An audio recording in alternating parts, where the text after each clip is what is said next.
앞뒤적으로 성도의 교제 나누도록 하겠습니다. 익어가는 신앙이 됩시다. 시작. 익어가는 신앙이 됩시다. 한 번 더 인사하겠습니다. 열매 맺읍시다. 시작. 열매를 맺읍시다. 뒤에 있는 그림처럼 오면서 익어 있는 보리를 좀 보셨나요? 이제 거의 추수를 다 했죠. 밑에 지방은.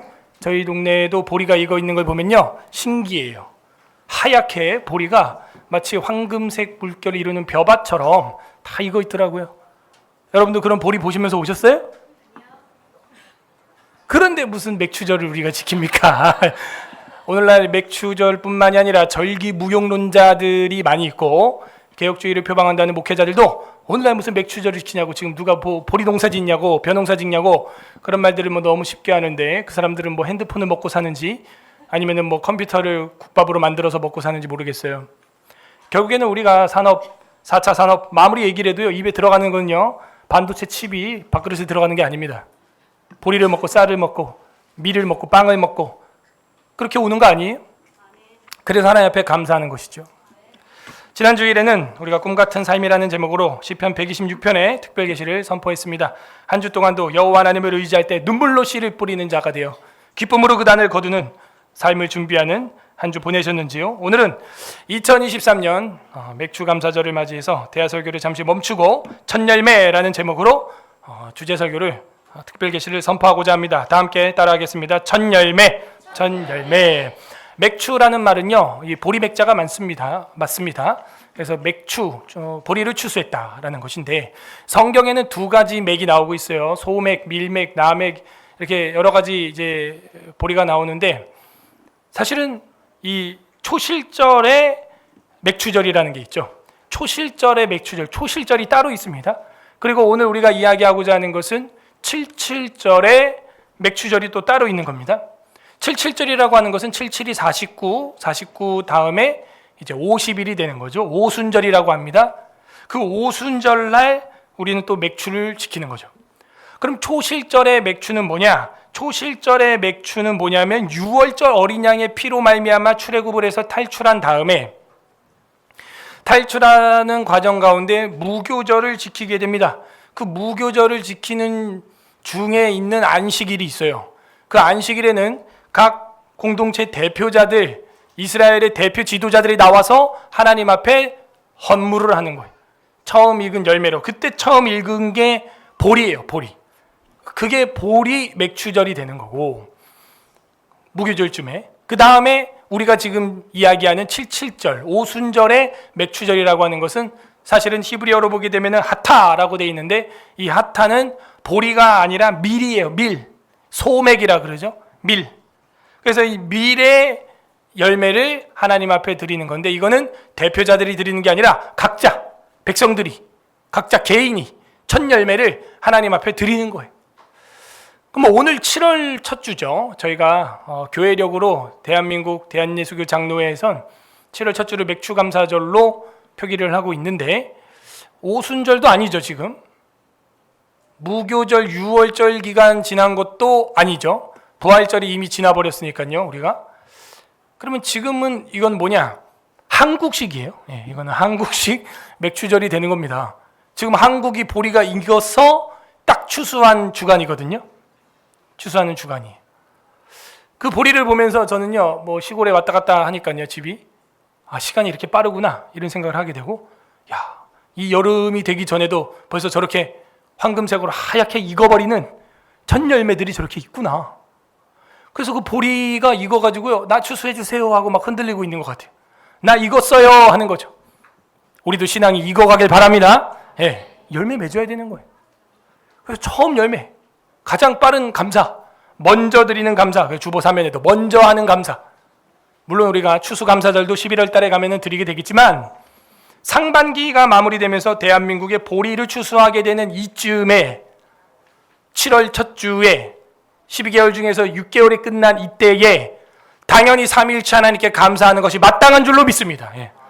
오늘 손모임 통해서 여러분은 다른 거 할 거 없어요. 1월부터 6월까지 있었던 감사, 주셨던 열매, 익어가는 나의 신앙, 반대로 설 익어가는 나의 모습, 떨버가는 내 모습, 쭉정이 되고 있지 않는가, 속이 텅텅 비어가고 있는 내 모습, 감사가 없고 불평 불만만 하고 살았던 내 모습, 그런 건 없는지 또 반추하고 회개하고 돌아보는 시간도 가져야 할 것입니다. 감사할 일이 너무나 많죠. 우리가 이렇게 모일 수 있는 거, 예배 드릴 수 있는 거, 매주 새 가족들이 오는 거, 뭐 우리가 나가가지고 뭐 전도 폭발을 해서 막 폭탄을 던지고 그런 일도 없잖아요. 그런데 오잖아요, 사람들이. 왜? 꽃이 탁 피어 있어요. 예, 허브가 탁 펴가지고요. 예, 루이보스, 그 다음에 또 뭐, 예, 로즈마리, 꽃들이 탁 피어 있습니다. 그러면요, 뭐가 와요? 벌들이 와요. 나비가 와요. 진리의 향기, 그리스도의 향기가 나는 곳에 주의 백성들이 모일 줄로 믿습니다. 모이는 거예요. 감사죠, 그것도. 그거만큼 뭐 더 큰 감사가 없는 거예요, 저는. 이 서울 에스라교회를 주님이 사랑하셔서 꽃피게 하시고 향기 나게 하시고, 연기 나면은 도망갑니다. 연기 나면 창문 닫고 싶어요. 연기 나면은 인상 찌푸립니다. 연기 나면은 정말 같이 하기 싫어요. 향기 나면은 한 번 더 돌아봅니다. 한 번 더 냄새 맡고 싶고, 나도 그 향기 뿌리고 싶고, 그 향기에 묻어버리고 싶어요. 아멘? 그거죠. 우리의 상반기는 어떠했는가 돌아보게 되는 겁니다. 그러므로 절기는 그 민족의 뭐다? 정체성. 와보니까 8.15 광복절이었더라. 와보니까는 12월 25일 성탄절이었더라. 그 사람은요, 한국인으로서 기독교인으로서 정체성이 전혀 없다. 일본은 성탄절도 빨간 날이 아니에요. 그냥 평일입니다. 정체성이 없는 거예요. 우린 빨간 날이죠. 크리스마스가. 얼마나 좋아요. 정체성이에요. 그러므로 절기 무용론자들의 말은 저는 조심스럽게 우리는 배격한다. 지양한다. 그런 생각을 합니다. 오늘날 우리가 뭐 농경사회가 아니고 보리추수하는 사람이 뭐 얼마나 몇 명이나 있냐, 맥주절 왜 지키냐 이런 얘기 하지만 저는요, 절기는 그 민족의 정체성이라고 생각해요. 그리고 내가 IT에 종사하고 있어도 내 입에 들어가는 거는 전선이 국수로 말아서 오는 게 아니라 내 입에 들어오는 건요, 밀국수가 들어오는 거예요. 그걸 먹어야 돼요, 우리가.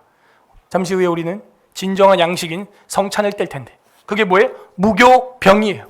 저희 교회는 뭐 100% 무교병으로 그것도 크게 한 떡으로 딱 만들어서 손이 한 몸에 동참해서 딱 깨지는 소리가 나게. 주님이 십자가에 못 박힘 같이 그 딱 하는 소리가 나는 거예요. 주님의 살을 먹고 영생하길 소망합니다. 그게 우리예요.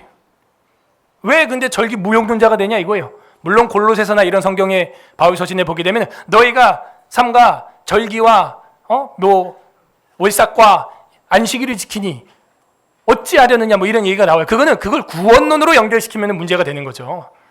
우리가 뭐 52주 되는 주일을 개근으로 출석했기 때문에 천국 갑니까? 아니죠. 그런 외적 소명. 그런 외적 소명 말고 어떤 소명을 받아야 돼요? 그죠. 배운 사람 다른 거예요, 역시. 내적 소명을 받아야 돼요. 속사람이 콜링. 그죠? 이펙셜. 효과적인 부르심. 그걸 받아야 되는 거지. 겉사람이 왔다 갔다 절기 지키고 뭐 도장 찍고 마당만 밟았다고 하여 구원받는 건 아니다. 아니다. 저희 교회 감사하죠. 성경 전체 66경을 가르치는 교회, 힘써서 기도하는 교회, 교리를 또 배워서 소명에도 내적 소명, 외적 소명이 있고 계시에도 일반 계시와 특별 계시와 자연 계시가 있다는 거, 이런 것들을 배워 나가는 것 얼마나 감사합니까? 이단에 빠지는 이유는 뭐예요?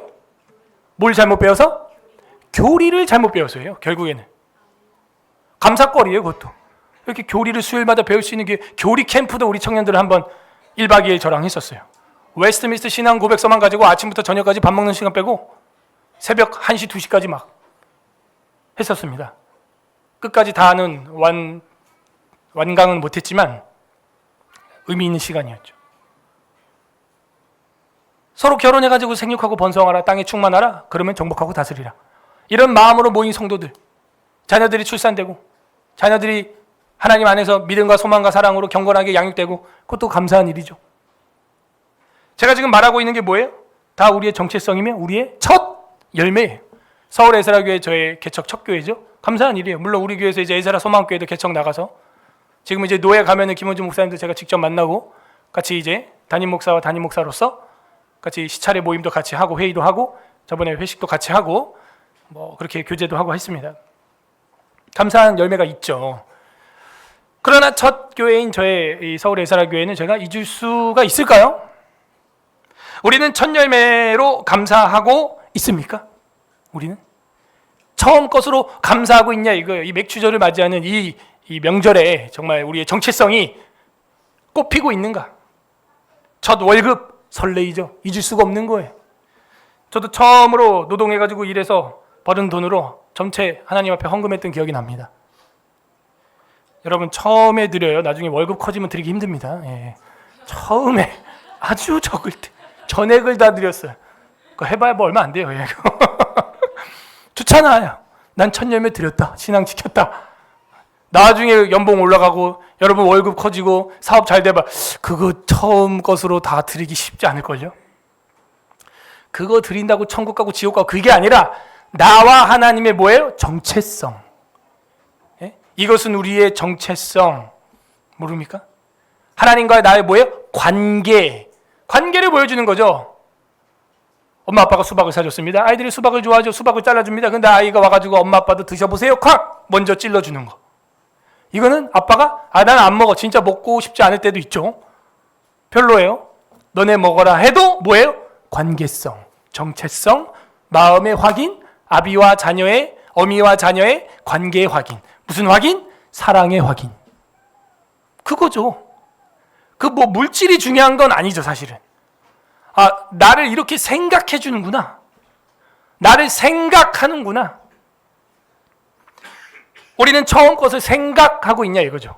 첫 월급, 첫 수입, 첫 이사, 첫 개원, 첫 개척, 첫 아이, 첫 사랑. 절대 못 잊죠. 처음 교회, 처음으로 성경 66경 배워본 곳, 처음으로 교리 배워본 곳, 처음으로 시편을 150편까지 다 불러본 곳, 처음으로 가족 전체가 예배드려 본 곳, 처음으로 하나님 앞에 나와서 엎드려 경배해 본 곳. 그런데 우리는 소중한 걸 소중하지 못하게 받아요. 언제 그거를 깨닫냐? 잃어버릴 때. 한참 뒤에 잃어버릴 때. 첫 신앙, 첫 열매. 군대 면제자가 세 부류가 있습니다. 결혼을 한 자. 군대 면제예요. 성경에 가면.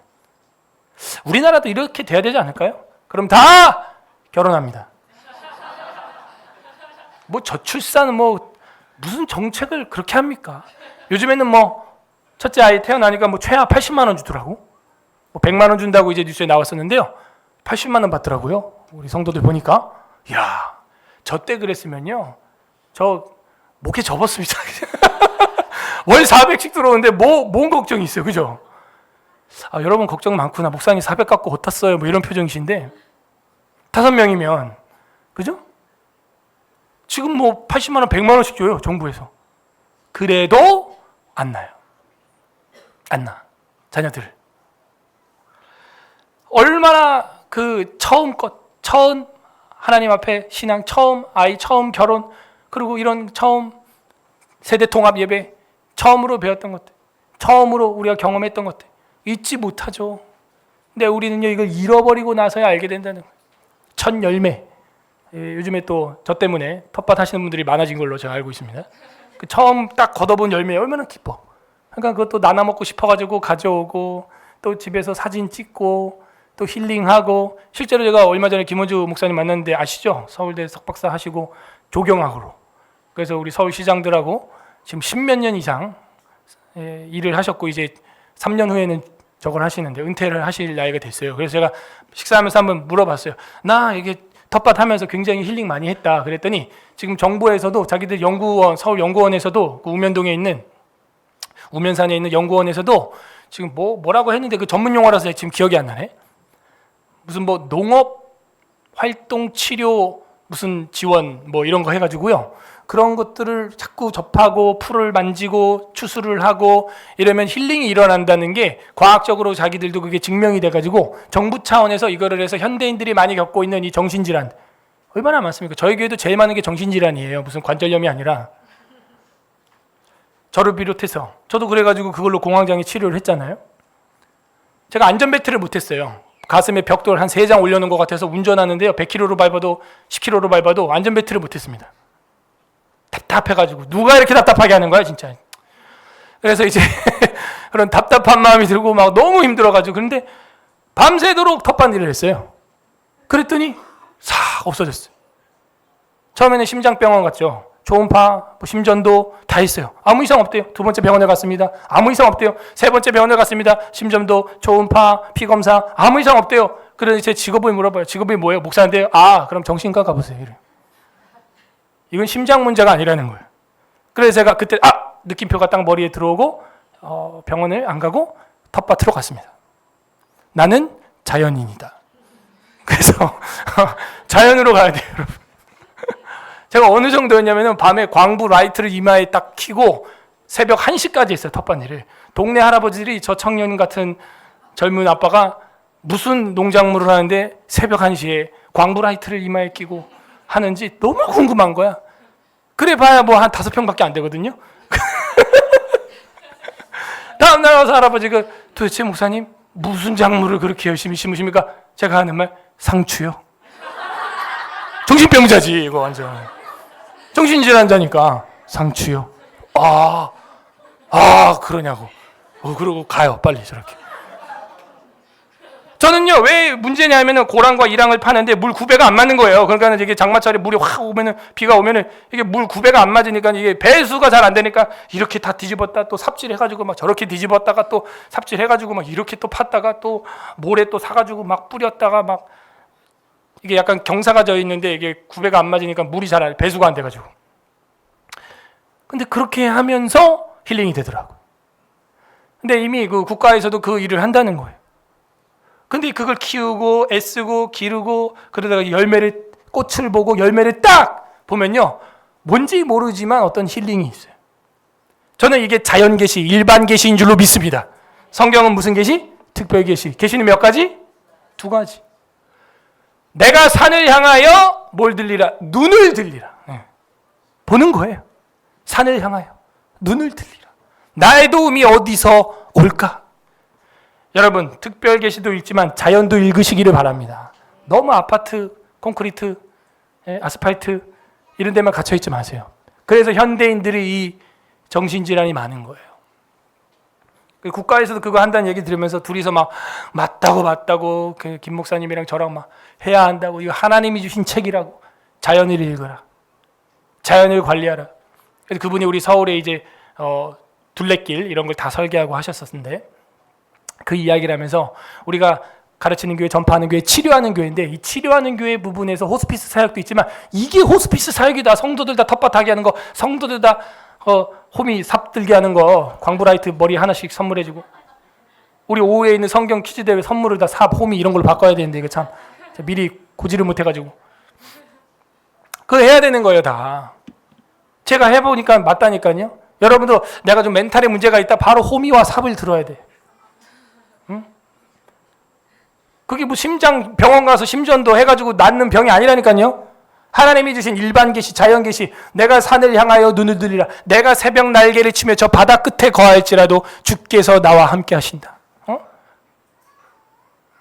여행을 해야 돼요. 벚꽃 피면 꽃놀이 하고요. 단풍 지면 단풍놀이 꼭 가세요. 해야 돼. 단순히 놀러 다니고 관광하라 그 얘기가 아니라 자연 읽으라. 일반 계시, 자연 계시. 왜 하나님의 그 계시를 멀리하냐 이거예요. 계시를 가까이 해야죠. 우리가 가지고 있는 처음 것들 바로 이 첫 열매와 다 연결되어 있는 거예요. 처음 목회하는 제 이 목회 현장, 처음 살았던 신혼집, 장승배기 1번 출구, 상도동. 제가 잊지 못합니다. 집이 좋지도 않았어요. 비가 오면은 막 베란다에 물이 막 주르륵 새가지고 우산 쓰고 나가서 빨래를 갖다 세탁기에 넣어야 되는 그런 다 부서져가는 다가구 주택. 옆집이 화장실 물 내리면 물소리가 다 들려요. 변기 소리가. 가을과 봄이 되면은 손가락만한 바퀴벌레가 항상 들어오는데 그 전투를 해야 되고, 동네에서 누가 공차거나 소리 지르거나 술 먹은 취객들이 소리 지르면은 그냥 창문 너머로 집안의 소리가 다 들어오고, 길가에 있는 가로등과 강력한 빛 때문에 항상 빛공해에 시달리고. 근데 첫 신혼집이었기 때문에, 첫 집이었기 때문에 잊지를 못하는 거죠. 그렇게 고생했던 것도 뭐가 돼요? 추억거리가 되는 것이죠. 감사거리가 되고 간증거리가 되고 이야기거리가 되는 것이죠. 우리가 어떻게 처음을 잊을 수 있겠어요? 그래서 제가 이해를 못했던 것 중에 왜 아버지는 항상 형과 어디를 가면은 멀리 나가고 나는 어머니랑 놔두고 이랬던가? 그리고 뭘 조금 해도 형한테 조금 더 해주는가? 어렸을 때 사춘기 때는 그런 게 늘 불만이었어요. 그런데 제가 아이들을 키워보면서 느끼는 것은 첫째는 짠하다. 첫째는 실험 대상이었다. 첫째는 마루타였고 첫째는 너무나 많은 고난과 고초를 부모로부터 당했다. 예. 다른 타자가 아니라 부모로부터 당했어. 첫째는. 아멘? 여러분은 워낙 인격이 고품격이라서 뭐 아멘을 뭐 한 병밖에 안 하시는데 저는 그래요. 저는 뭐 고품격이 아니기 때문에. 첫째가 고생 많아요. 둘째가 태어납니다. 셋째가 태어납니다. 넷째가 태어납니다. 첫째가 다 또 도와야 되고 희생해야 되고 언니니까 형이니까 오빠니까 기저귀 좀 갈아라. 양보해라. 싸우지 마라. 업어줘라. 놀아줘라. 뭐 해줘라. 그러니까 성경도 보면은 첫째한테는 재산이 얼마나 상속돼야 돼요? 2배. 최소 2배예요. 이해가 된다니까요. 이해가 돼요. 요즘에야 뭐 상속법이 다 1대1 대 1대1도 다 바뀌었지만 이해가 되는 거야. 첫째는 짠하다. 너무 실수를 많이 했어. 첫째한테. 저도 그랬어요. 또 목사님이 뭐 어려서부터 때려야 된다고 막 그래가지고요. 진짜 뭐 태어나자마자 때리고 막. 앉지도 못하고 목도 못 가는 애를 갖다가 밤에 운다는 이유로 범버 의자에 앉혀가지고 차렷! 이러고 있는데 왜 이렇게 우는 거야? 이러니까 울지. 반성하고 있어. 나갔다 오고. 사람입니까? 이게 진짜 아동학대지. 잘못 배웠어. 물론 어려서부터 회초리를 대야 되는 거 맞는데 이 잘못된 거예요. 너무 많이 맞았어. 애들이. 이 회초리는요 최후의 보루죠. 사실은. 최후의 보루고 성인식하는 14세 이하에 좀 쓸 수 있는 그런 것들이고 최대한 저는 그래서 사람을 때리지 않는 이상은 사람을 때리지 않는다. 제 원칙은 이제 그렇게 돼 있죠. 아이들이 사람이 사람을 때리거나 이렇게 하지 않는 이상은 회초리를 대지 않아야겠다. 저는 이제 터득을 하면서 이제 결심을 한 거죠. 첫 아이 잊을 수가 없죠. 그죠? 저희 어머니도 아들만 4명을 낳았는데 첫째 형 태어나서 죽었고 둘째 형 태어나서 죽었어요. 그 이야기를 제가 어렸을 때부터 하십니다. 저랑 아무 상관없어요. 전 본 적도 없는 형들이고 아무 관계도 없는데 굳이 그런 얘기를 할 필요가 없는데 뭐예요? 엄마는 잊지 못하는 거죠. 잊을 수가 없는 거예요. 그 이야기를 했어요. 우리는 첫 열매로 감사하고 있습니까? 오늘 성경에는요, 첫 열매를 드리는 맥추절을 지키라라고 이야기를 하고 있습니다. 첫 열매는 어떤 신앙의 의미를 가지고 있을까요? 오늘 성경은 그 비밀을 우리에게 알려주고 있습니다. 부디 오늘 말씀을 통해서 첫 열매 신앙을 갖는 서울예슬아교회 성도들 되기를 주님의 이름으로 소망합니다. 첫 번째, 첫 열매 신앙이라고 하는 것은 첫 열매는 신앙 고백이다 하는 거예요. 따라하세요. 신앙 고백. 그죠? 처음 걸 내가 줄 수 있다는 건 관계 문제. 옛날에 직장 처음 월급 받으면은 뭐 선물하는 게 관례였어요? 부모님한테? 빨간 내복. 왜 그랬는지 모르겠는데 그때 당시 빨간 내복이 제일 따뜻했던 것 같아요. 이렇게 오늘날 약간 레깅스처럼 이렇게 몸에 딱 붙는 그런, 그죠? 빨간 내복이라는 게 저희 세대에는 그 완전 FM 국문 룰이었죠. 완전 첫 월급 타면 엄마 아빠 빨간 내복 사드린다. 뭐 어떤 그런 워낙 힘들게 살던 세대 부모님들한테 그런 내복을 선물해주면서 따뜻함을 전하는 게 첫 월급을 타면 드리는 어떤 관례처럼 우리나라는 그 빨간 내복이라고 하는 고유명사가 있습니다. 첫 열매는 신앙 고백이에요. 아버지 어머니 고맙습니다. 하나님 아버지 감사합니다. 처음 집 내가 열어서 성도들과 예배하고 아이들과 함께하고, 그죠? 처음 차 교회 셔틀로 내가 봉사하고 성도들 먼 거리에서 오는 분들 내가 태워주는 일에 이 차를 아낌없이 써야겠다. 신앙 고백이에요. 그죠? 처음 피아노, 내가 처음 피아노를 배웠는데 찬양을 위하여 처음 악기, 내가 이 악기를 통해서 결국에는 뭐 하나님을 높이는 쪽으로 사용하기 위하여 처음 내가 악기를 배울 때 마음가짐을 갖는 것, 중요한 것입니다. 출애굽기 23장 15절에서 16절 우리가 보는데요. 15절 보면은 너는 무교병의 절기를 지키라. 내가 내게 명한 대로 아비벌의 정한 때에 7일 동안 2일 동안 무교병을 먹을지니 이는 그 달에 네가 애굽에서 나왔음이라 빈손으로 내 앞에 나오지 말지니라. 오, 공수로 나오지 말라는 거예요. 무교절은 6월절 주간에 있는 거죠. 그 다음 뭐라 그러냐? 맥추절을 지키라. 이는 네가 수고하여 밭에 뿌린 것에 첫 열매를 거두미니라. 이렇게 나와 있습니다. 처음 열매를 거뒀기 때문에 맥추절을 지키라는 거예요.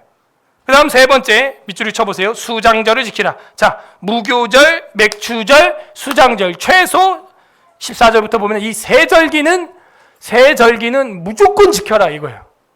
세 번이라고 하는 건 의미가 있는 거죠. 맥추절을 지키라. 이는 네가 수고하여 밭에 뿌린 것에 첫 열매라 해놓고 수장절을 지키라. 이는 내가 수고하여 이룬 것에 연말에 밭에서 거둔 것이다. 제일 처음 거둔 거, 제일 마지막에 거둔 절기. 그래서 사실은 이 무교절은 연초에 있는 것이고, 그죠? 거의 첫 시작을, 달의 해의 첫 시작을 보여주고 있는 것이고, 그 다음에 맥추절은 중간쯤을 보여주고 있는 것이고, 그 다음 수장절, 장막절, 이 초막절이라고 하는 건 똑같은 건데, 이거는 연말에 마지막에 우리 김장절, 수장절 하는 거예요. 포도를 따가지고 다 액을 짜가지고 포도주를 만들어가지고 저장, 수장, 저장절, 수장절, 김장절 이렇게 되는 거죠. 결국 이 세 절기를 지키라는 건 뭐냐면 1년 전체를 하나님 앞에서 살아라. 우리가 주님 앞에서 52주 주일을 지키는 것도 이 52일만 하나님 것이 아니라 1년 전체가 다 하나님의 것이 되기를 바랍니다. 네, 그거예요. 그 고백이. 그래서 이 첫 열매는 뭐다? 신앙 고백이다. 한국 속담에도 첫 단추를 잘 깨야 이게 된다. 그런 말이 있어요. 처음 단추를 잘못 깨면은 그 뒤에 단추를 잘 끼워봐야 삐뚤빼뚤 엉망진창이 된다는 것이죠. 민수기 15장 18절에 보게 되면 이런 말씀이 있습니다. 민수기 15장 18절 찾아보세요. 민수기 15장 18절. 이스라엘 자손에게 말하여 이르라. 너희는 내가 인도하는 땅에 들어가거든. 처음 땅이죠. 처음 나라죠. 새 땅이죠. 그 땅의 양식을 먹을 때 여호와께 거제를 드리되, 거제는 이렇게 들어서 드리는 거예요. 20절. 너희의 처음 익은 곡식가루 떡을 거제로 타작마당에 거제같이 들어 드리라. 처음 익은 곡식가루를 떡으로 해서 들어갖고 드리는 제사를 드리라는 거야. 아, 민수기 15장에도 보면 처음 얻은 국가, 처음 얻은 땅, 처음 얻은 곡식, 거기서 하나님께 드려라. 이게 뭐의 성취냐면 신명기에 보게 되면 8장에 이런 말이 있어요. 사람이 떡으로만 사는 것이 아니요 하나님의 입에서 나오는 모든 말씀으로 사는 줄을 너희로 알게 하려 함이라. 이런 말이 있거든요. 이 말은 뭐냐면 사람이 떡 안 먹고도 살 수 있다, 그 얘기가 아닙니다. 사람은 떡을 먹어야 살죠. 그런데 하나님의 말씀대로 지키고 살아도 입에 들어오는 떡이 끊기지 않는 방법이 있다는 거예요. 누가 먹이니까? 하나님이 먹이니까, 까마귀를 통해서 먹이니까. 꼭 사람이 밀농사를 애굽에서 지어서 파종하고 추수하고 빻아서 떡으로 반죽해서 구워서 먹어야 살 수 있는 게 아니라, 애굽에서 꼭 정착하고 좋은 집에서 그렇게 살아야만 사는 게 아니라, 애굽을 나와도 떠돌이가 돼도 하나님 말씀대로만 살아간다면 그 입에 밀빵이, 보리빵이 떨어지지 않는 걸 네가 경험하게 될 거라는 거예요. 할렐루야. 예. 이런 경험을 우리도 하기를 바랍니다. 예수님이 마태복음 6장 33절에 뭐라 그래요? 너희는 먼저 그 나라와 그 일을 구하라. 그리하면 이 모든 것을 너희에게 더하리라. 그 얘기죠. 무엇을 먹을까, 무엇을 입을까 염려하는 것은 이방 사람들이 이방 종교에서 하는 기도다. 그 기도는 하나님 이거 먹게 해주시고 저거 입게 해주시고 그런 거는 먼저 그 나라와 그 일을 구해봐라. 그리하면 그 모든 거를 먹는 거 입는 거 더해 주신다. 하나님이 더해 주신다. 그러므로 뭐에 집중하라는 거예요? 사람이 떡으로만 사는 게 아니라 하나님 입에서 나오는 모든 말씀으로 사는 것을 경험하게 될 거라는 거죠. 잠언에도 보면 솔로몬의 지혜를 우리는 생각해야겠어요. 3장 9절. 잠언 3장 9절에 보면 이런 말씀이 있어요. 내 재물과 내 소산물의 처음 익은 열매로 여호와를 공경하라. 성경, 구약 성경 전반에 거쳐서 잠언 3장 9절에도 내 재물과, 재물은 이제 돈이죠. 내 소산물의 처음 익은 열매, 처음 익은 거, 가장 좋은 거, 처음 걸로 드려라 하는 거예요. 그래서 제가 아까 말았는데 군대 면제자가 누구냐? 결혼한 자 면제예요. 그 다음 뭐예요? 집을 지었는데 들어가서 집들이 아직 못 해본 사람 면제예요. 그 다음 세 번째가 농사를 지었는데 처음 열매를 아직 먹어보지 못한 사람 면제예요. 하나님은요, 인생을 살면서 인간이 누릴 수 있는 기쁨이 무엇인지 우리보다 더 잘 아는 줄로 믿습니다. 하나님은. 결혼, 처음 집, 내 집 마련. 우리나라 사람들의 그 소원이 그거잖아요, 다. 내 집 마련. 그 집 때문에, 아무튼. 그 집을 사모하는 마음 갖는 거 저는 좋다고 생각해요. 그거를 저는 목회자로서 하늘 집을 사모하시길 바랍니다. 예. 내가 이 땅에서 막 집 사모하고 막 중요해요. 저는 집이 중요하다고 생각해요. 왜요? 집이 없으면요, 정착이 안 돼요. 정착이 안 되면요, 정복이 안 돼요. 정착이 돼야 돼요. 그래야 우리 아이들의 정서와 정체성도 정착이 됩니다. 저희 아버지가 은평구 응암동에서 눌러앉고 20년 동안 살게 된 것은 제가 초등학교를 딱 들어갈 때였어요. 그리고 나중에 제가 성인이 되고 나서 하는 얘기가 너희들이 정서적으로 불안하고 불안정하고 사람들, 친구들 사귀고 또 헤어지고 막 이런 거에 익숙해질까 봐 힘들어도 일부러 너희들이 다 성인이 될 때까지 그 동네를 내가 안 떠났다. 그 말을 하시는 거예요. 저는 그래서 은평구 응암동을요, 그냥 눈 감고도 다녀요. 응암동 그 백년산 아래부터 해가지고 신진공고 지금은 뭐 다른 고등학교로 바뀌었는데 저 녹번 초등학교 나왔고 이랬는데 골목골목을 제가 다 합니다. 등하굣길에 항상 골목에서 놀다가 집에 늦게 오고 막 이랬기 때문에. 그죠? 잘 알잖아요, 여러분. 보도블록이 어디 깨졌는지, 바위가 어디에 있는지, 전봇대가 어떻게 있는지, 창문이 어디가 금이 가는지 깨졌는지 세세하게 알게 되죠. 세세하게. 그럼 내 집이 딱 생겼다? 그거만큼 또 좋은 인생을 살면서 기쁨이 없다는 거예요. 물론 그게 영원한 기쁨은 아니지만 성탄절에 우리가 선물을 주는 이유가 뭐예요? 진짜 성탄절의 선물이 누구냐? 아이들에게 교육하기 위한 거죠. 그러니까 부모들이 깨어 있어야 되는 거예요. 그냥 선물만 주고 띡 이러면 안 돼요. 관계성, 신앙 고백으로서 이 선물이 의미하는 게 뭐겠니? 누구야? 오늘 성탄절 생일날 선물 받으니까 좋아? 이 생일에 이 성탄절에 진짜 너의 선물은 뭐겠니? 예수 그리스도가 너의 영원한 선물이 되길 바란다. 예, 아이들한테 그걸 교육하라고 하는 거예요. 유태인들도요, 불임절에는 서로 선물 주고받고 파티하고 잔치하고 막 그래요. 그리스도는 모르지만 불임절 에스더 시대에 그날 자기들 민족이 정말 멸절될 뻔하다가 살아났다고, 진짜 여호와 하나님이 주신 생명이 우리의 선물이라고 하면서 서로 선물 주고받고 한다고요. 그걸 터부시할 게 아니에요, 제가 볼 땐. 우리 아이들에게도 그거를 열매를 맺을 수 있도록 해줘야 되는 겁니다. 잠언이 말하잖아요. 처음 익은 열매로 여호와를 공경하게 하라. 에스겔서 44장 30절에도 이런 말씀이 나옵니다. 에스겔 44장 30절. 또 각종 처음 익은 열매와 너의 모든 예물 중에서 각종 거제 제물을 다 제사장들에게 돌리고 너희가 또 첫 밀가루를 제사장에게 주어 그들에게 내 집이 복이 내리도록 하게 하라. 에스겔 44장 30절도 처음 익은 열매를 먼저 제사장에게 주게 되면은 그것이 어떻게 돼요? 내 집에, 너 집에 복이 내리도록 하게 하는 축복을 빌게 되게 될 것이다. 누가? 제사장이. God bless you. 제가 아까 찬양한 친구들한테 한 것처럼 좋잖아요. 저걸 준비하기 위해서 애를 썼잖아요. 하나님이 복 주길 바란다. 타인이 복을 빌어주는 걸 축복이라고 하는 거예요. 이 축복을 많이 받기를 바랍니다. 타인이 나에게, 야, 당신은 복 받아야 돼. 이 말이 나오게 하는 일이 얼마나 힘든 줄 아세요? 그거는 내가 타인을 사랑한다고 되는 게 아니에요. 사랑하는 건 내가 결심하면 돼. 그래, 내가 용서하고 사랑하자. 오늘부터 그냥 보면 인사해야지. 혼자 결심하면 돼요. 그런데 타인이 나를 축복해주게 해야지. 그거 쉽지 않죠. 내 입이 아니니까요. 내가 저 사람 입으로부터 내가 복을 받는, 축복받는 삶을 살아볼까? 살았으면 좋겠다. 그거 잘 안 돼요. 내 입이 아니니까요. 내가 누구를 축복해야지, 사랑해야지. 내가 결심하고 내가 은혜 받고 변하면 되는데, 타인이 저 사람으로부터 내가 축복 좀 받, 내가 목사님한테 좀 축복 기도 좀 받았으면 좋겠다?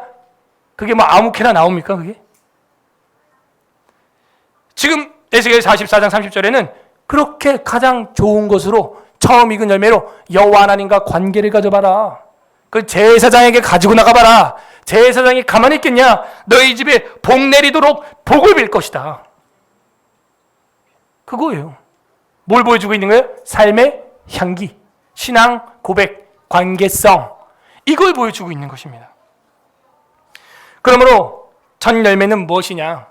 우리가 정말 이 맥주의 감사를 가지려면 어떻게 해야 되느냐? 신앙 고백으로서 처음 것을, 가장 좋은 것을 하나님께 드리는 훈련을 해야 돼요. 자녀들에게도 그걸 보여줘야 됩니다. 매주의 첫날, 주일 첫날 무조건 교회 간다, 예배 드린다, 훈련을 하는 거예요. 가장 아침에 나와서, 먼 길 다들 오셨죠? 막 안동에서, 막 우리 충청 북도에서. 저도 그래서 한번 신방을 하러 가면요, 제가 회개해요. 화성팀도 우리가 20명이 넘고, 그 한번 가면요, 편도 2시간이거든요. 저 가면서 많은 걸 감사합니다. 저는 주님, 우리 교회 성도들이 이렇게 매주 이렇게 교회로 오는군요. 주님, 도대체 뭐 볼 게 있다고 이렇게 먼 곳을 옵니까? 또 동네 가보면 바로 집 앞에 교회가 있어. 거길 안 가고 여기까지 오는군요. 내가 그런데 1년에 한두 번 신방 가는 거, 그거를 내가 힘들어하면 안 되지. 이러면서 감사하면서 제가 갑니다. 예? 그러면서 가는 거예요. 아이들에게도 그렇게 먼 거리로 오면서 뭐예요? 이 첫날, 주의 일, 하나님 앞에 가서 성경 전체를 배우고, 교리 전체를 배우고, 시와 찬미와 신령한 노래와 지혜와 명철과 잠언, 시편을 부르고, 예? 하나님 앞에 나가자, 일 가르쳐야 되는 거예요. 아이들도요, 지금 다 가만히 앉아있는 이유가 뭐예요?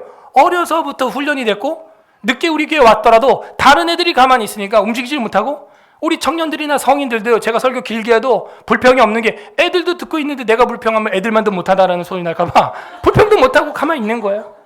목사님 설교 좀 줄여주세요. 한 사람이 12년 동안 딱 한 명 있었어요. 예. 여러분, 처음부터 훈련이 돼. 태어날 때부터, 우리 애들은 태어날 때부터. 애들도요, 태어날 때부터 딱 무릎에 앉혀야 돼. 그 딱 앉고, 힘들어하면 잠깐 사무실 나갔다 들어오고, 또 찡찡거리면 옆방 한번 또 갔다 오고 하면서 반복하는, 반복. 갔다가 왔다가, 갔다가 왔다가. 교육은 뭐예요? 반복이에요. 잠을 안 자고 계속 우는 아이도 그거 마찬가지입니다. 계속 안아주면 여러분 허리 나가, 무릎 나가, 손목 나갑니다. 한 다음에 눕히면은, 잠들었는데 눕히면은 등에 버튼이 있어가지고 깨져. 그렇게 해. 그럼 다시 또 안아줘. 얼얼얼 또 잠들죠. 그럼 또 눕혀. 그럼 또 이러죠. 그럼 또 안아줘. 또 얼얼얼 하면 또 노곤노곤 잠이 와. 그럼 다시 또 눕혀. 그러면 또 안아. 그거 하면 10번만 하면요, 지가 지쳐서 그냥 누워 자요. 지가 지치든지 내가 지치든지. 교육이에요. 반복이에요. 그리고요, 울 때요, 한 10분 정도는 울려도, 그 정도는 뭐 육아 학대는 아닙니다. 그러니까 10분 정도만 울린다라고 결심 딱 하면요, 5분 안에 거의 자요. 이게 졸려서 우는 울음이면요, 그 계속 안아주면요, 피곤해가지고 더 울어. 졸려가지고 그냥 울다가 자려고 하는 건데, 그걸 계속 안아주고 깨우고 이러면 안 되죠. 예배도 마찬가지예요. 아이들이 계속해서 떠들고 장난치고 할 때요, 그럴 수 있죠. 그럴 때 다시 훈계를 하고 교육을 해주고, 막 움직일 때는 또 안아주고, 또 막 찡찡거리면 또 나갔다가 다시 또 예배당으로 들어오고, 그리고 다른 우리 저학년 학생들이, 또 언니 오빠들이, 다 고학년 학생들이 이렇게 하는 분위기, 이런 것들 아이들이 보면서 잘한단 말이죠. 뭐가 중요해요? 공부는 뭐예요? 분위기예요. 신앙은 뭐예요? 분위기예요. 그걸 뭐라 그래요? 문화라 그래요. 이런 문화를 주신 것도 이 맥주절에 하나님 앞에 감사합니다. 우리가 하려고 한 게 아니에요. 이게 하나님 주신 선물이에요. 이게 그냥. 어떻게, 여러분 초등학교 때, 유치부 때 예배 어떻게 드렸어요? 말도 못합니다. 앞에서 뭐 춤을 추고 인형 탈을 쓰고 전도사님이 나와도 쳐다도 안 봤어요, 우리가. 근데 지금 아무 교보제도 없고 심지어 뭐 자막 성경도 안 해요, 우리는. 왜? 성경 찾는 것도 뭐예요? 분위기예요. 그래서 손에 익어야 돼요, 이 페이퍼가, 종이가. 손에 익어가지고 이것도 분위기예요. 훈련이에요. 왜? 제가 그렇게 컸으니까.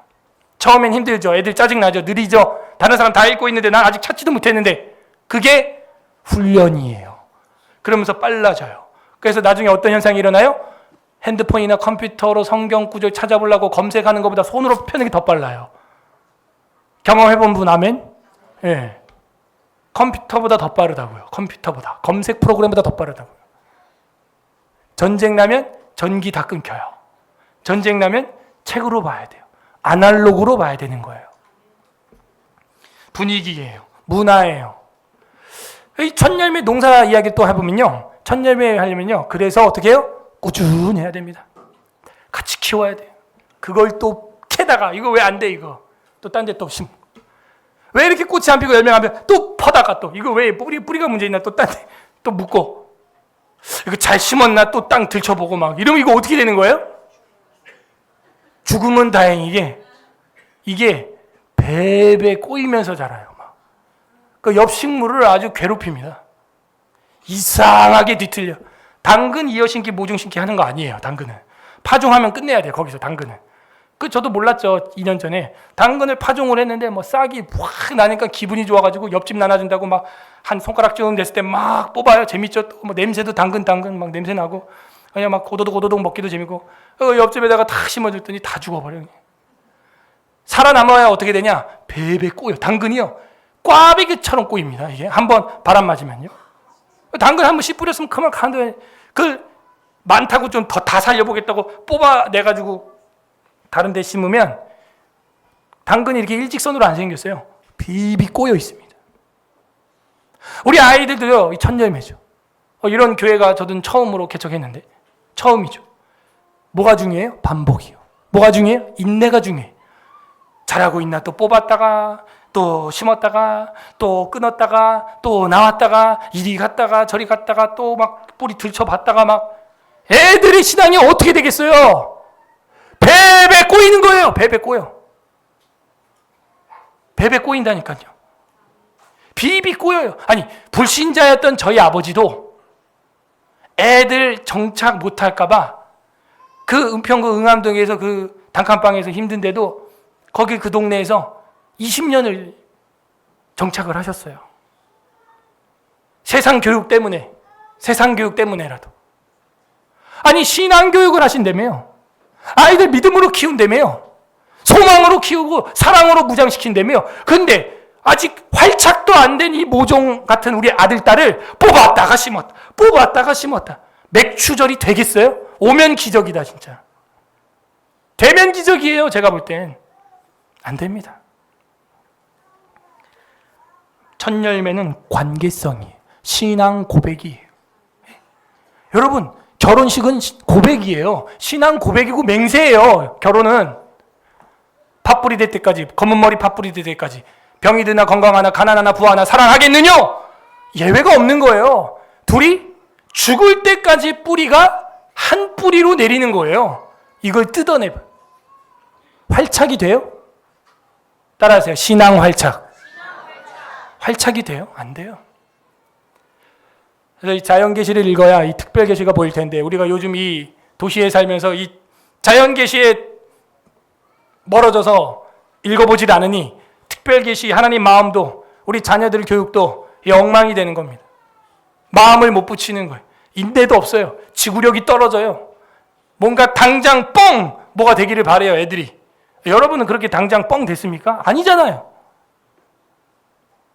처음 열매를 맺기까지 얼마나 오래 걸리냐? 율법서에 보게 되면은 3년째는 할례 받지 못한 나무라 첫 열매를 떼서 버려버리고 4년째 만약에 열매를 맺었냐? 첫 열매니 하나님께 영광을 돌리고 5년째 열매를 맺었냐? 그러면 이제 먹어라 이래요. 아니 나무에서 열매를 보고 한번 맛을 보려고 해도 최하 5년입니다. 5년! 중학교도 3년이에요. 최하. 세상교육도 고등학교도 최하 3년입니다. 여러분. 예? 초등학교는요 6년이에요. 6년 세상교육이. 대학은 4년이에요. 4년. 여러분 교회 몇 년 다녔어요? 이 서울 에스라교회 아니 전에 있던 교회 몇 년 다녔어요? 달콤한 얘기를 할 수 있지만 걸음은 쓴 거예요. 양약 고구예요. 입에 쓴 게 약입니다. 아멘? 예.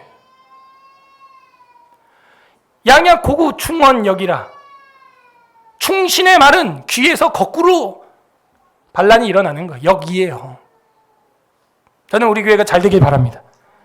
여러분을 향하여 제사장들이 복 빌어주기를 바랍니다. 예, 그냥. 두 번째로 이 첫 열매는 의미하는 게 뭐냐? 예수 그리스도예요. 결국에는 이 첫 열매 자연계시 훈련을 통해서 하나님이 하고자 하는 게 뭔지 알아요? 진짜 너네 첫 열매가 뭐냐 이거냐? 바로 영생의 열매, 처음 열매 예수 그리스도. 고린도전서 15장 20절 찾아보세요. 신약성경 고린도전서 15장 20절. 고린도전서 15장 20절. 고린도전서 15장 20절. 그러나 이제 그리스도께서 죽은 자 가운데서 다시 살아나사 잠자는 자들의 첫 열매가 되셨도다. 고린도전서 15장 20절 다 같이 읽어보겠습니다. 시작. 그러나 이제 그리스도께서 죽은 자 가운데서 다시 살아나사 잠자는 자들의 첫 열매가 되셨도다. 그렇게 1년에 3번 지켜라. 구약 내내 뭐 잠언, 에스겔서, 뭐 민수기서 등등등에서 천열매 하더니 결국 신약 성경에 가서 하고자 하는 얘기가 뭐예요? 그리스도께서 죽은 자 가운데서 다시 살아나서. 이게 뭐예요? 요한복음이 말하는 씨 뿌리는 비유죠. 한 알의 밀알이 땅에 떨어져 어떻게 되면? 그지? 우리 교회 훈련이 된 분들은 죽어지면이라 그러고 훈련이 안 된 분들은 썩어지면이라 그러는데 농사를 안 접어서 그래요. 씨를 뿌렸는데 씨가 썩으면 어떻게 돼요? 안 나와. 발화가 안 돼요. 갖다 버려진 거예요. 호박씨가 썩었어. 그러면 이게 싹이 나요? 근데 왜 썩었다 그러냐? 복음성가를 그렇게 불러가지고 한 알의 밀알 되어 썩어지리니 예수님처럼. 우리 학교 선배님 청관우 목사님 제가 사랑합니다. 가사를 그렇게 해버리는데 성경 어디에도 한 알의 밀알이 썩어지면이라는 단어는 단 한 번도 안 나와요. 요한복음에 나오는 건데 죽어지면, 깨지면 이거죠. 자기는 없어지잖아요. 죽어지면 열매를 맺게 되는 거죠. 예수님이 뭐예요? 죽은 자 가운데서 부활하신 줄로 믿습니다. 예수님이 썩었어요? 죽었어요? 왜 썩어지면이라는 표현을 하냐 이거예요. 교회에서. 썩으면 어떻게 돼요? 냄새 나요? 악취 나요. 연기가 돼요.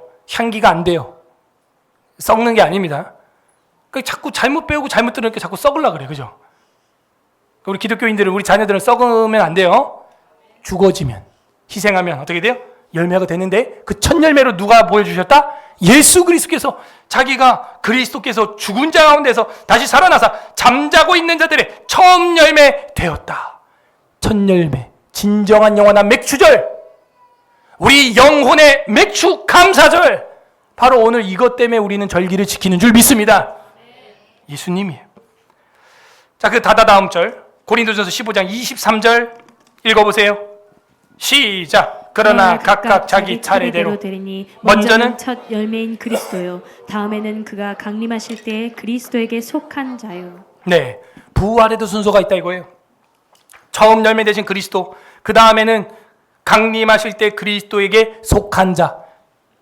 여기서 우린 뭘 볼 수 있어요? 예수 그리스도가 들어온 자, 예수 그리스도의 복음이 들어간 자는 그 사람도 첫 열매가 되어져 갈 수 있다.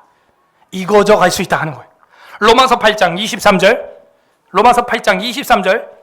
그뿐 아니라 또한 우리 곧 성령의 처음 익은 열매, 예수 그리스도죠. 성령의 처음 익은 열매래요.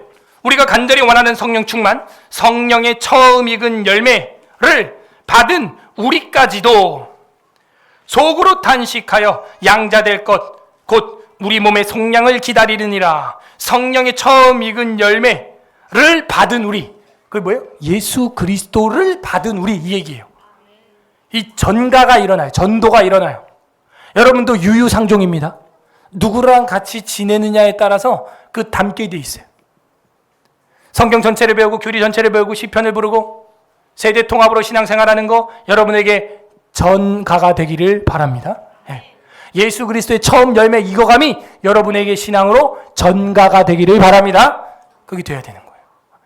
핵심은, 첫 열매 맥주절의 핵심은 예수 그리스도 부활의 처음 열매. 첫 열매 되어주신 주님으로 말미암아 우리도 사망 권세를 깨뜨리고 생명으로 옮겨지고 죽은 다음에 사후에는 천국에서 부활할 것을 소망하고 믿을 수 있게 되었다. 이게 맥주절의 가장 중요한 핵심이죠. 우리의 처음 열매 누구냐? 할렐루야, 우리 예수. 처음 열매 되셨네. 처음 열매 되셨네. 구주 예수 부활하사 처음 열매 되셨네. 그런 찬양이죠. 세 번째로 처음 열매는 그리스도인들인 저와 여러분이 되어야 합니다. 저와 여러분을 의미합니다. 처음은 첫 열매는 신앙 고백이다. 두 번째는 처음 열매는 예수 그리스도다. 마지막 세 번째는 처음 열매는 우리들이다. 옆 사람한테 한번 축복해 주세요. 당신은 처음 열매입니다. 시작. 당신은 처음 열매입니다. 그러면 하나님이 여러분을 어떻게 관리할까요? 또 어제는 또 길가에 길바닥에 산딸기가 탁 피어 있는 거예요. 그래갖고 우리 셋째하고 저거 빨간 거 뭐야? 해가지고 또 탁 살살 산딸기 이게 부서지잖아요. 알랄리. 그래갖고 처음 열매니까 올해 처음 산딸기 기대감을 가지고 해가지고 막 씻다가 또 하나 제가 또 분해시키고 막 터트리고 또 그건 아빠 먹어라 이래서 아빠 먹고 처음 열매 기대가 되죠. 기대가. 농사 처음 하시는 분들, 농업, 귀농, 귀촌 처음 하신 분들 처음 열매에 얼마나 예민합니까? 기대가 되죠. 막 밤낮으로 신경 써요. 아이를 키우듯이 자식을 돌보듯이. 구약에서는 이스라엘을 향해서 내 첫 열매라고 말씀하고 있고 이스라엘 백성은 성도를 말하고 있는 거죠. 예레미야 2장 3절에 보게 되면 이런 말씀이 있습니다. 예레미야 2장 3절 이스라엘은 여호와를 위한 성물 곧 그의 소산 중 첫 열매이니. 누가? 이스라엘은 보리가 아니라 미리 소맥이 아니라 이스라엘은 서울의 사랑교회 성도들은 하나님의 그의 소산 중 첫 열매이니 성경 전체를 배우는 첫 교회이니 교리 전체를 배우는 첫 교회이니 시편 전체를 부르는 첫 교회이니 세대 통합으로 예배드리는 처음 교회이니 첫 열매이니 그를 삼키는 자면 공격해서 삼켜버리는 자면 모두 벌을 받아 재앙이 그들에게 닥치리라 여호와의 말씀이니라. 와, 내 처음 열매 이스라엘을 삼키는 자, 깨무는 자, 잡아먹는 자는 재앙과 모든 벌이 그들에게 닥치리라 여호와의 말씀이라 이렇게 되어 있어요. 누가 우리를 지켜줘요? 하나님이, 여호와가. 여러분 알곡을 딱 걷어가지고 이제 딱 포대기에 쌌는데 가마에다가 딱 밀봉을 했는데 알곡 창고에 넣었는데 그거를 털어가려고 하는 쥐, 고양이, 도둑 어떻게 하겠어요? 바로 잡죠. 그냥 그거 뭐 죽기 살기를 지키는 겁니다. 이거는 하나님이 이스라엘의 처음 열매를 보시니까 어떻게 돼요? 하나님이 보호해주고 보디가드 해주고 아이언 돔이 되어주셔서 우리를 지켜주시는 거예요. 네? 여러분 우리가 하나님의 첫 열매 되기를 소망합니다. 어떻게? 예수 그리스도의 전가, 예수 그리스도의 익어감, 그게 우리 안에 뿌려져야 돼요. 그러면 어떤 재앙과 벌도 오지 않는다는 거예요. 어떤 원수의 이빨도 너희를 삼키려는 자도 한 입도 베지 못한다는 거죠. 호세아 9장 10절 이건 꼭 찾아봐야겠어요. 호세아 9장 10절 호세아 9장 10절 우리 찾아보겠습니다. 성경 호세아 9장 10절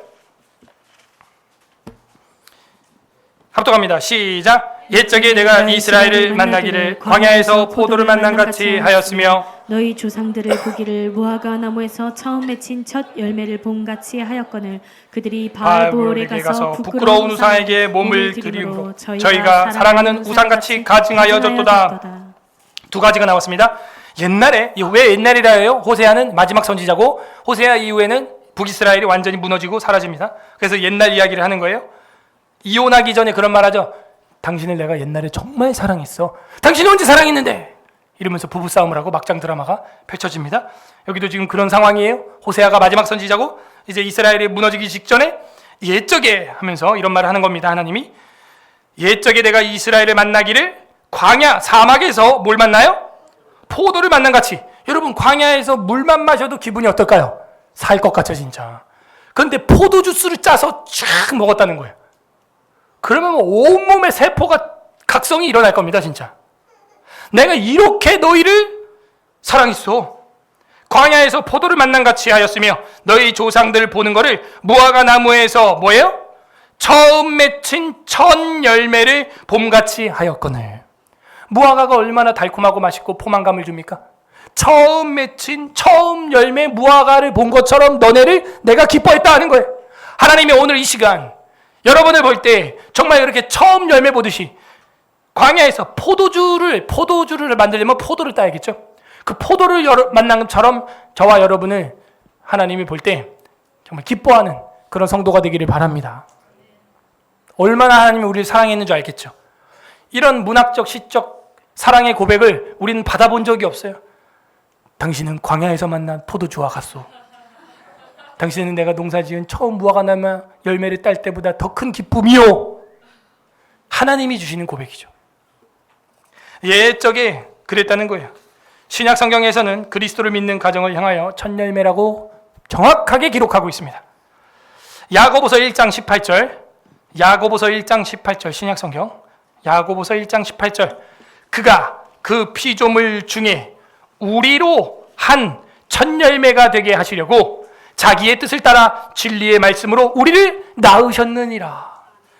하나님 말씀을 듣는 자는 하나님의 첫 열매로 출산이 된다는 거예요. 여기 영생이 많이 출산되기를 바랍니다.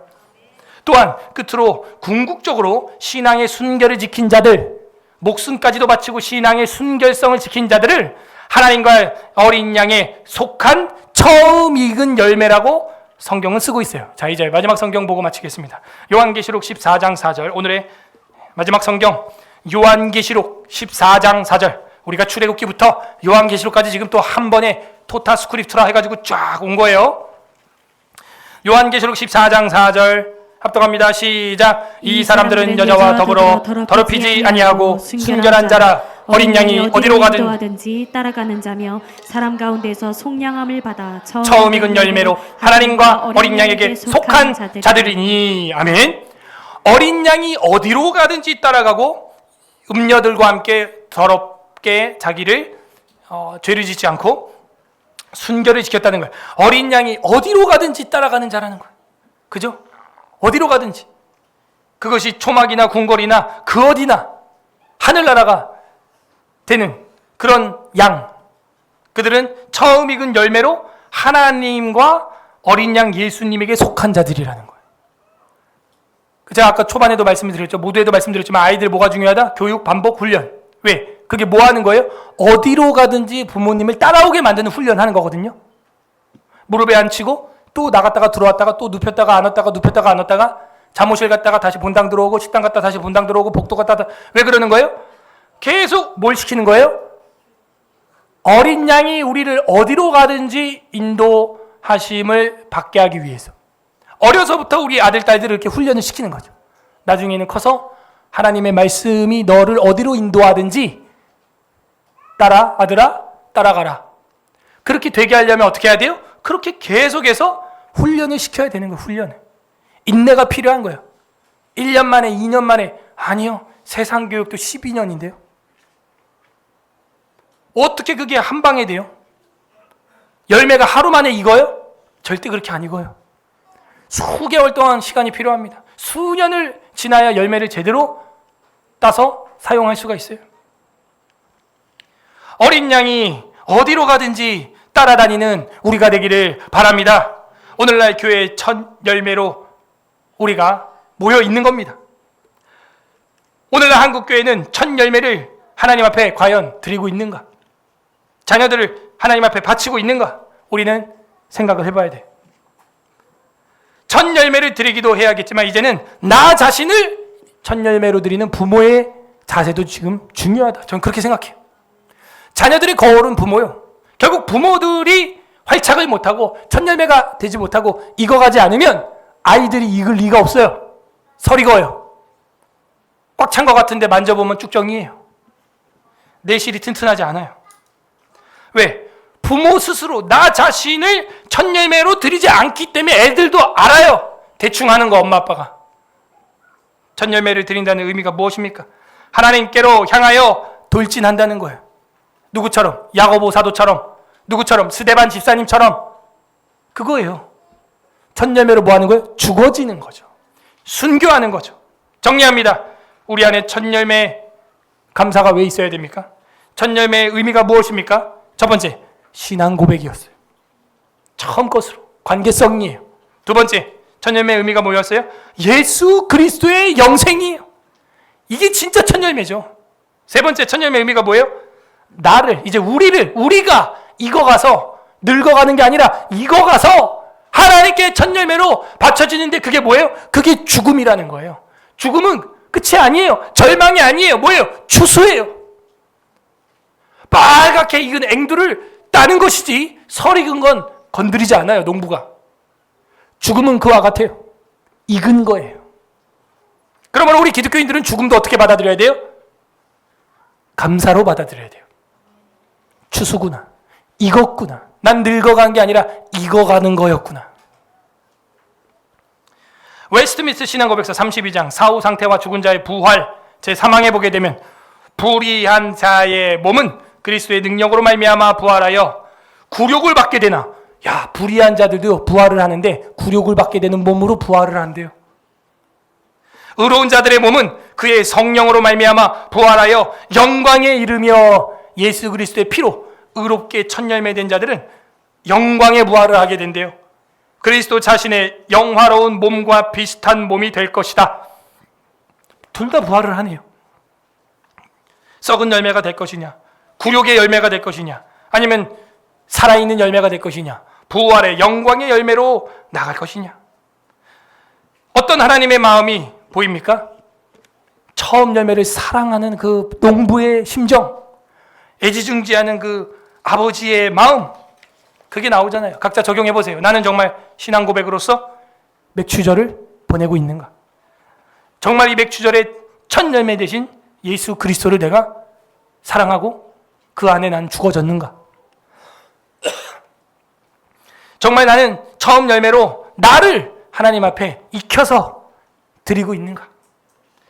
끝맺습니다. 이처럼 처음 열매로 드린다는 것은 쉬운 일은 아닙니다. 그러나 예수 그리스도의 영, 성령으로 말미암아 우리의 신앙 고백과 예수 그리스도를 믿는 믿음과 그리고 처음 열매로 내 삶을 죽어지게 만드는, 익어지게 만드는 일이 가능하게 되는 것입니다. 그게 뭐예요? 십자가의 사랑이에요. 그분의 살과 피를 오늘 우리는 기념할 것이고 단순히 기념을 넘어서 우리 안에 성령의 충만함이 임하기를 소망합니다. 예수 그리스도의 십자가의 살과 피가 우리를 그렇게 살리는 것입니다. 부디 오늘 말씀을 날마다 묵상함으로 하나님 앞에서 아름다운 첫 열매가 되는 서울의 설화교회 되기를 주님의 이름으로 간절히 소망합니다. 우리는 처음 열매로 감사하고 있습니까? 우리 말씀을 생각하면서 찬양하겠습니다. 에베네셀 하나님 찬양하고 기도하겠습니다. 이 시간 말씀을 생각하면서 감사 기도하시길 바랍니다. 여기까지 인도해 주신 하나님 감사합니다. 구체적으로 감사하시길 바랍니다. 하나님 앞에, 예수 그리스도 앞에, 성령 하나님 앞에 감사하시기를 바랍니다. 우리에게 예수 그리스도를 첫 열매를 주신 것, 우리를 처음 열매처럼 사모해 주신 것 감사하시기를 바랍니다. 두 번째, 회개하기를 바랍니다. 우리는 하나님을 그렇게 뜨겁게 사랑하지 못했습니다. 하나님을 처음 열매처럼 사랑하지 못했고 이 땅의 것들, 눈에 보이는 물질들을 하나님처럼 처음 열매처럼 너무 사모했습니다. 주님 용서하여 주옵소서. 인내도 없었습니다. 처음 열매를 걷기 위하여 5년이라는 세월을 기다리라고 율법서는 말씀하고 있지만 우리의 인내심이란 3일이 작심이 되기 마련이었습니다. 작심이 3일밖에 못 가기 마련이었어요. 우리의 신앙이란 그렇게 활착하지 못하는 뿌리와 같이 정말 너무나 쉽게 캐내고 심었다, 또 뜯어내고 심었다. 심지어 나뿐만 아니라 우리 자녀들까지도 그런 식으로 우리가 관리해왔어요. 그거는 청지기 의식이 아닙니다. 농부의 자세가 아니요, 목동의 자세도 아닙니다. 그것은 주님 용서하여 주옵소서. 우리의 불충함 회개하는 기도하시길 바랍니다. 세 번째는 간구하시기를 바랍니다. 이제는 살아계신 하나님, 여기까지 인도하시고 장래까지도 인도하시는 그 하나님 앞에서 사랑과 인내로서 열매 맺는 우리의 하반기 장래가 되게 해달라고 우리 세 번째는 간구하는 기도 올리시기를 바랍니다. 우리 다 함께 기도하여 주님 앞에 올립니다. 기도합니다. 주님 감사드립니다. 하나님 은혜와 사랑